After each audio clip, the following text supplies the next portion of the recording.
Ok, bah interview, prise 1 et j'espère qu'il n'y en aura qu'une. Attends, je le refais parce que t'es arrivé.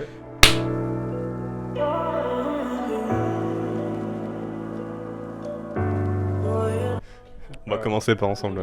Vas-y, je vais commencer du coup. Bah alors, résumé très rapidement, ensemble 1. Je pense que je le résumerai comme le synopsis le raconte en fait, c'est-à-dire c'est une balade nostalgique euh, qui raconte en fait comment est-ce qu'un personnage se remet d'une rupture et voilà, je pense qu'en fait, vu la durée du film, je pense que je peux pas en dire plus spoiler.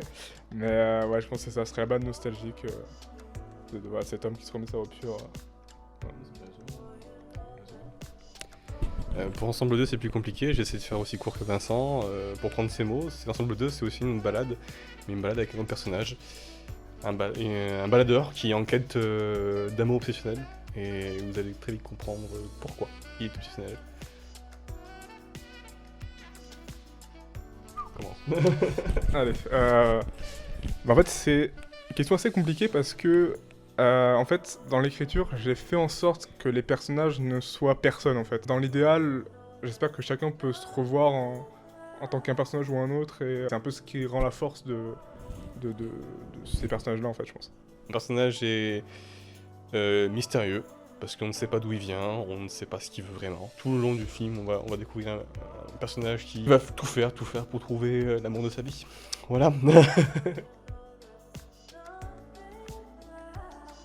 Ma plus grande inspiration pour, je pense que beaucoup l'ont remarqué très vite, la série qui est en ce moment en vogue, You, sur Netflix. L'aspiration, c'est aussi de mon collègue Vincent, c'est une grande inspiration pour mener à bien mon premier moyen métrage. Bah, merci beaucoup. Il n'y aura pas vraiment d'inspiration spécifique, c'est juste une volonté propre de me dire je veux faire un road trip et voilà, ça a donné ce voyage-là, mais pas d'inspiration particulière. Alors, moi, c'était assez court en fait, parce que comme ça a été réalisé dans le cadre d'un concours, on était dans des délais vraiment assez proches. Et du coup, l'écriture, elle a duré à peu près une semaine, parce que chercher vraiment l'angle idéal pour le faire, c'était pas forcément évident, parce que c'était une histoire qui me tenait vraiment à cœur, et je voulais vraiment pas bâcler la chose, bâcler la chose. Donc j'ai pris beaucoup de temps à l'écrire, et après, on a tout tourné en une journée, du matin à 8h jusqu'au soir 22h, 23h. Et voilà, et après le montage, ça m'a pris 3 jours, voilà, pour tout faire. L'étalonnage, le mixation, tout ça, et ça donne ce que vous avez vu. Pour moi, c'est un peu plus conséquent parce que du coup, contrairement à Vincent qui avait fait un court-métrage de 3 minutes, pile, moi j'ai fait un moyen-métrage de 45 minutes, donc vous notez bien que la durée de production était plus longue. Sachant que j'ai commencé à écrire Ensemble 2 durant le mois de juillet 2019, et dès qu'il avait été écrit parfaitement avec son découpage technique, on a lancé le tournage début août 2019. Le tournage a pris réellement sur le papier, non, pris réellement plutôt 4 jours, avec les jours de reshoot en plus, donc 4 jours avant les reshoots, et sur le papier 4 semaines. C'était relativement rapide aussi, parce que 45 minutes en 4 jours, je trouve que c'est quand même assez honorable.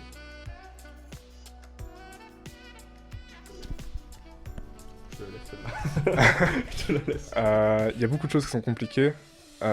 Déjà, on est face à quelque chose qui est terrible, c'est-à-dire qu'en fait, c'est la différence entre le projet qu'on a en tête et ce qu'on en fait vraiment, où il y a très souvent des grands caps entre les deux, surtout quand on commence, parce que on est inspiré par plein de choses et on a des intentions qui dépassent nos capacités réelles. Et donc très souvent, on s'attend en fait, à ce que ce soit déceptif en fait, par rapport à ce qu'on avait en tête. Et en fait, on se rend compte que, en tout cas, c'est quelque chose que moi j'ai pu me rendre compte en faisant plusieurs courts-métrages, c'est que on finit par en fait savoir à peu près de quoi on est capable. Et c'est là que vraiment on est capable d'imaginer des projets à la hauteur de nos capacités et même parfois se surprendre soi-même en fait à faire des choses auxquelles on s'attendait pas. C'est vrai que ça demande du temps, de la patience, beaucoup de patience et de la volonté, parce qu'on se rend compte que quand on prépare déjà un tournage bien avant qu'il y ait l'écriture ou même prévu le tournage, il faut faire du repérage, il faut prévoir la régie, il faut prévoir les plans B, les plans A sur telle scène ou telle séquence, parce qu'on sait jamais, la météo peut être changée à ce moment-là, on peut être en été, il peut pleuvoir et avoir des orages, et ben là, du coup, faut se débrouiller avec, tu changes une scène qui t'est pas prévue avec comme ça, elle sera comme ça au montage, tant pis, hein, tu l'as tournée, t'as pas le choix, t'as que du peu de temps à tourner, du coup t'es obligé de le faire. Et pareil en post-prod, Il y a des choses qui arrivent, les imprévus arrivent aussi également. Celui qui a un ordinateur plante, d'autres supports de sauvegarde plantent aussi également. Voilà, certains sauront de quoi je parle. Plein de choses peuvent arriver très vite et si on s'organise pas pour ça, bah, on plante son film. La scène qu'on a préféré tourner, je pense que c'est la scène au coucher de soleil, au Palais des Papes, parce que bah, typiquement c'est l'exemple du plan qui est meilleur dans les faits que ce que j'avais dans ma tête. Parce que je savais que je voulais ce temps-là, donc un temps un peu de coucher de soleil, etc., pour ce plan-là précisément. C'était prévu comme ça dans ma tête et comme ça dans mon scénario. Et en fait, sur place, on a eu la chance vraiment que le temps soit parfait, même s'il y avait un vent insupportable. Mais au niveau du soleil, c'était parfait. Et du coup, on avait vraiment les flares qui étaient bien placés, qui pouvaient vraiment jouer au bon endroit. On avait une lumière qui était vraiment très très bonne à ce moment-là. Sans même l'étalonnage, on aurait pu faire déjà quelque chose de très bien. Et donc là, vraiment, c'est vraiment à ce moment-là où j'étais en mode... Je suis trop content de ce qu'on a tourné à ce moment-là. Et ça m'a vraiment reboosté pour le reste du tournage parce que j'étais en mode... Ok, ça se passe trop bien, là c'est parfait, c'est exactement ce qu'on voulait, même mieux que ce qu'on voulait. Pour la meilleure scène, moi, pour ma part pour Ensemble 2, il y a beaucoup de scènes que j'ai bien aimé tourner. Il y a 2 plans que je retiendrai, deux séquences que je retiendrai. Ce serait la séquence où je chante avec Emma, tout début du film, Your Song de Elton John, qui était vraiment un plaisir de faire ça avec Emma, qui chante très très bien, qui est une chanteuse du studio, et la jouer au piano avec elle, ça, sur place, quand on joue la chante, ça fout des frissons. Et la seconde séquence que j'ai bien aimé, c'est le fameux plan de séquence tourné en one shot, où que le personnage de Ludo vient m'étrangler moi, quand il découvre que je suis avec sa copine en fait. Et ce plan qui était très compliqué, très ambitieux à avoir. Et Anthony Coindo a su le gérer du premier coup, sans aucun souci. Gros bisous à lui. Merci, sans lui, j'aurais pas eu ce plan magnifique. Toujours, j'ai toujours la petite larme à l'œil parce que je suis fier de ce plan-là. Et je suis fier de lui. Vraiment, voilà. Au niveau des plus difficiles, je pense que ça joue surtout sur le faux plan séquence qui se passe dans la voiture. Où ça, c'était vraiment ce qui est censé... c'est le plan le plus long du film, même si c'est pas un plan. Je sais que quand j'avais montré le film à des gens, etc., c'est le plan à chaque fois qui me reparlait. Aujourd'hui, là, je reprendrai le montage, je raccourcirai les trucs, enfin, tu vois, il y a des trucs qui vont pas du tout. Et sur le moment, je m'en rendais pas forcément compte, mais elle a été très dure à tourner parce que, bah, on n'avait pas de caméra qui stabilisait à ce moment-là. Donc, c'est-à-dire que on roule dans une voiture en plein mouvement, c'est un bordel. On devait faire des transitions dans les dossiers des sièges auto. Le problème, c'est que ça bougeait dans tous les sens et c'était un enfer. Et sans compter qu'en plus, il y avait le fait que Ludo, à ce moment-là, n'ayant pas son permis, on pouvait pas tourner ça comme je le voulais, c'est-à-dire sur la route. On devait tourner ça dans un espèce de parking un peu isolé, etc. Et donc, il fallait éviter de montrer à l'écran que soit les fenêtres ou quoi, soit toujours le même endroit, et donc que ça paraisse un peu naturel. Ça se voit un petit peu si on y fait attention, dans les faits ça va, ça passe, mais vraiment ça a été très compliqué, sachant en plus qu'il n'y avait aucune certitude que ça marche. C'est-à-dire sur le tournage, je ne pouvais pas savoir si au montage ça allait passer. Donc je priais absolument, vraiment toute la journée en mode faites que ça marche, parce que si ça marche pas, genre le film est mort en fait. Parce que ça ne peut c'est vraiment, s'il n'y a pas ce point-là, il y a genre 2 minutes de film qui sautent, c'est mort. Moi, de mon côté, des plans difficiles, il y en a eu beaucoup.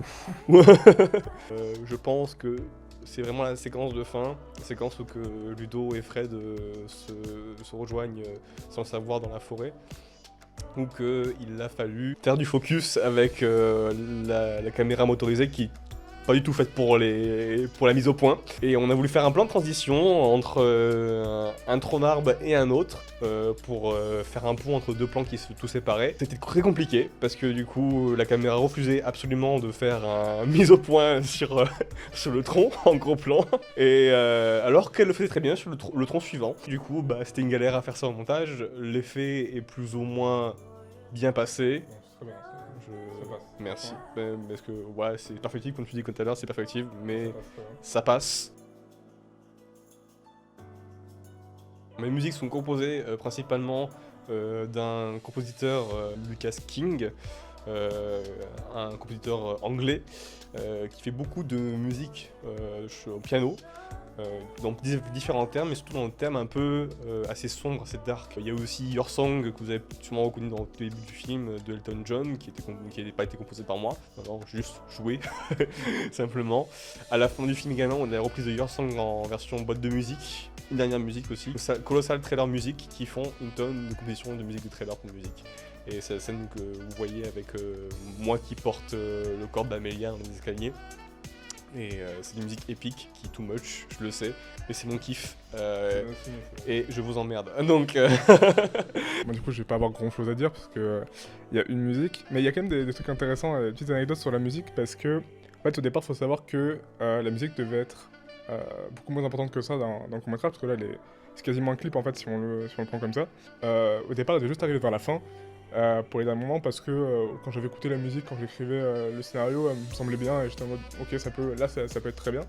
Et en fait le problème du vent étant que il a pris une place très importante sur le son de tous nos plans, on pouvait vraiment pas utiliser le son des rushs tel quel ou le son du micro parce que c'était juste inaudible. Du coup j'ai vraiment essayé de masquer ça avec la musique.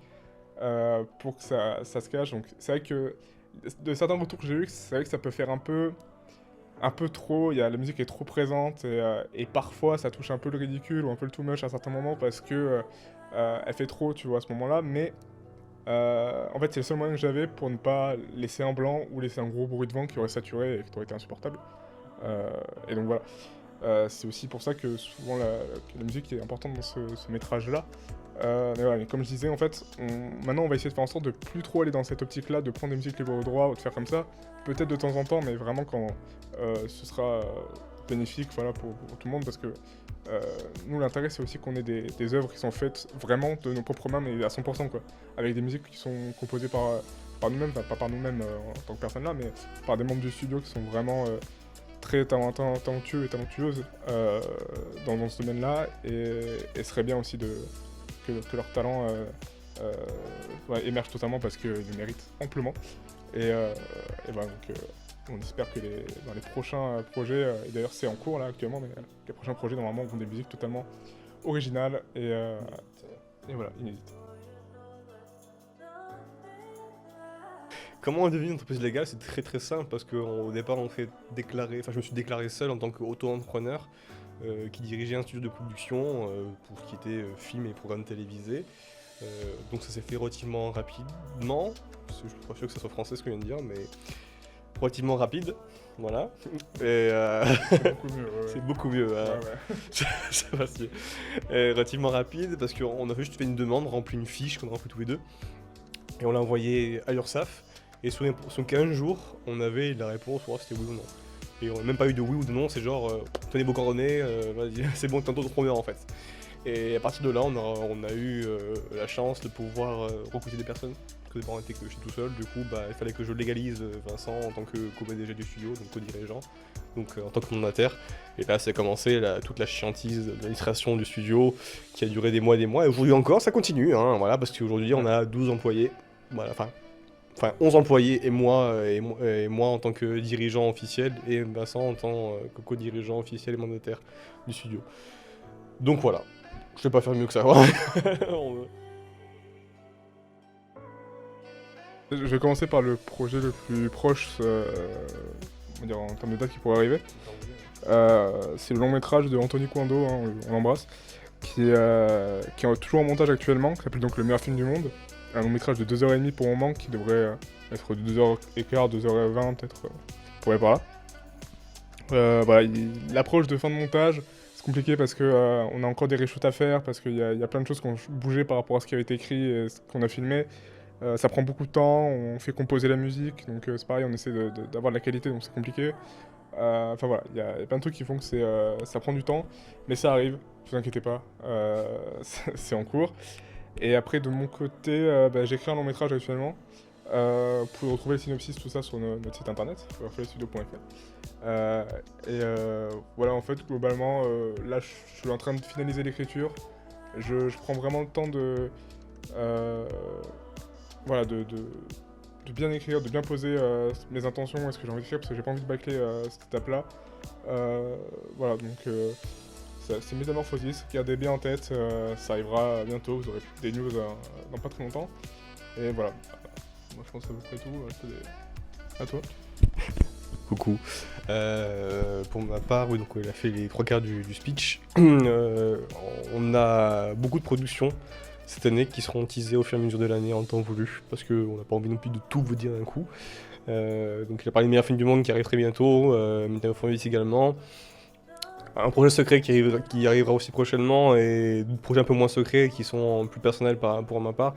Du contenu original du studio, notamment avec en collaboration avec Mathéo Sapin de la chaîne Hello Geek ou la chaîne du Geek, comme vous voulez. Une émission mensuelle qui tournera à partir de mars normalement, qui s'appellera On en parle, et notamment aussi la diffusion de son émission annuelle qui s'appelle les Hello Geek Awards, qui arrivera très bientôt durant le mois de février 2020. Voilà.